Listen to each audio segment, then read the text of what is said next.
Selamat datang di podcast Ekonomi Suka-Suka, ruang diskusi seru dan mendalam tentang dunia ekonomi. Saya Pratama Ilham dan akan memandu obrolan hari ini bersama saya Isti, saya Lutfi, saya Vansa. Kali ini topik kita adalah pasar monopolistik. Pasar yang sering banget kita temui, tapi kadang nggak sadar kalau kita lagi jadi bagian dari persaingannya. Siap teman-teman? Siap. Kita mulai dulu ya. Pernah nggak sih kalian bingung pilih sabun dan mie instan di supermarket? Banyak banget loh, merek, rasa, kemasan, dan lain-lain. Contohnya di pasar monopolistik. Mbak Isti bisa jelaskan tentang pasar monopolistik?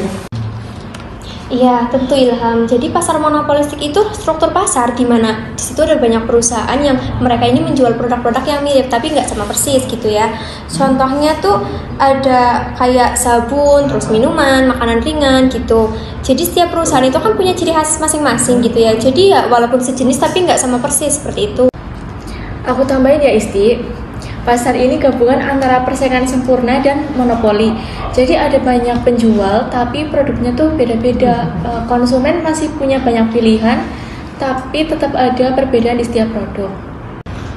Nah, baiklah. Menurut kalian karakteristik utama pasar ini ada apa aja sih?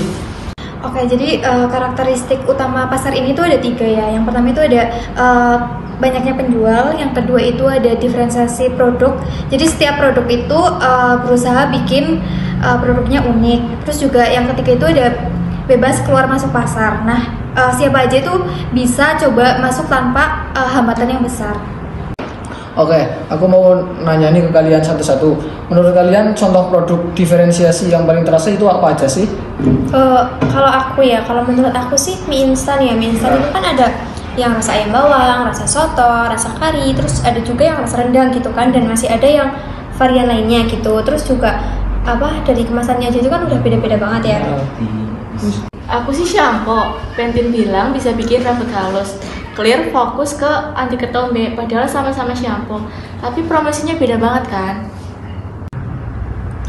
Kalau aku sih lebih pilih sabun mandi ya, kayak Dettol itu unggul di antibiotik, sedangkan Dove itu lebih ke ngelembutin kulit. Jadi itu konsumen punya alasan spesifik buat memilih produk. Jadi produsen di pasar ini bukan cuma ikut harga pasar ya, mereka bisa tentuin harganya sendiri. Iya bener Ilham, jadi mereka ini price maker ya, bukannya price taker. Tapi nggak sebebas di pasar monopoli juga sih. Jadi kalau misal harganya kemahalan ya konsumen itu bisa pindah ke produk-produk lain yang mungkin mirip tapi dengan harga yang mungkin lebih rendah gitu. Makanya promosi dan citra produk penting banget. Aku pernah beli produk cuma karena iklannya lucu atau malah mereknya udah terkenal. Sama CV, aku juga sering banget tergoda sama iklan. Kadang tuh iklan lebih ngena ya daripada kualitas produknya sendiri. Sebentar, soal promosi di pasar ini produsen harus aktif banget kan? Nah iya benar, jadi promosi ini wajib ya. Karena kalau cuman harga aja itu nggak cukup gitu loh buat narik konsumen. Jadi perusahaan itu harus membuat citra yang baik untuk produk mereka supaya konsumennya ini jadi loyal ke produk mereka, seperti itu. Bener banget, fanatisme produk itu tercipta dari promosi dan inovasi terus-menerus. Sekarang kita bahas keunggulan dan kekurangannya. Evansa, menurutmu apa keunggulan utama dari pasar monopolistik sih? Konsumen itu punya banyak pilihan, sedangkan produsen itu terdorong untuk inovasi. Nah, dan pasar ini mudah dijumpai di kehidupan sehari-hari. Iya, aku tambahin ya. Jadi di sini tuh produsen tuh bisa bebas keluar masuk gitu. Jadi kalau ada untung ya pemain akan masuk, tapi kalau rugi ya pemain akan keluar gitu. Jadi di sini itu persaingannya selalu dinamis. Tapi pasti ada tantangannya juga. Lutfi, menurutmu apa kekurangan terbesarnya? Persaingan sangat ketat. Produsen tanpa modal atau pengalaman bisa cepat keluar. Selain itu, biaya promosi dan inovasi tinggi akhirnya bisa membuat harga produk jadi mahal untuk konsumen. Oke, sekarang soal iklan. Ada yang pro, ada juga yang kontra. Isti, menurutmu apa manfaat utama iklan? Iya, jadi iklan itu bisa kasih informasi ke orang lain ya soal kualitas. Jadi kayak harga, terus juga lokasi produk, terus mungkin tentang detail produknya seperti apa gitu ya.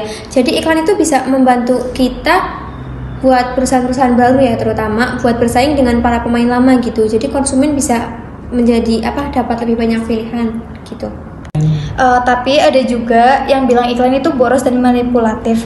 Kadang iklan itu lebih emosional daripada informatif. Konsumen jadi beli karena tergoda, bukan karena kualitasnya. Kalau soal merek dagang, kamu tim kontra atau pro? Aku pro karena merek dagang bisa jadi jaminan kualitas. Konsumen jadi tahu apa yang mereka dapatkan dan produsen termotivasi juga untuk menjaga kualitas tersebut. Iya, tapi kadang ya sebenarnya perbedaan kualitas ini tuh cuman persepsi sih ya. Kalau menurut aku kadang itu bakalan ada orang nih, konsumen yang rela bayar mahal buat sebuah barang cuman karena mereknya aja gitu, bukan buat kualitas yang sebenarnya. Menarik. Sekarang aku mau ngajak kalian main tebak-tebakan. Aku sebutin produk, kalian sebutin keunggulan versi promosinya. Oke. Yang pertama, sampo Pantene. Rambut jadi halus dan mudah diatur. Kalau sampo Clear, Bebas ketombe rambut terasa segar. terus sabun Dettol. Bunuh kuman dan bakteri. Kalau sabun Dove, Bikin kulit lembut dan cerah. itu contoh nyata diferensi produk di pasar monopolistik. Setiap produsen berusaha menunjukkan keunggulan masing-masing lewat promosi. Terakhir, kita bahas soal keseimbangan pasar. Isti, apa yang terjadi kalau di pasar ini ada yang untung besar? Nah, kalau terjadi untung besar, maka perusahaan baru akan masuk ya. Terus jadi di situ persaingan bakal makin ketat. Terus permintaan ke produk-produk lama juga bakalan turun gitu. Akhirnya keuntungannya nanti jadi normal lagi seperti itu. Sebaliknya kalau rugi, perusahaan keluar, produk di pasar juga berkurang, permintaan ke produk yang tersisa itu naik, dan perusahaan yang bertahan bisa untung lagi. Jadi pasar ini selalu dinamis ya. Ada inovasi, promosi, persaingan, dan konsumen selalu punya banyak pilihan. Oke Sobat Ekonomi, diskusi kita hari ini seru banget. Mungkin dari karakteristik, keunggulan, kekurangan, sampai peran iklan dan merek dagang di pasar monopolistik. Terima kasih buat Mbak Isti, Mbak Lutfi, dan juga Mbak Evansa atas obrolan dan insight-nya.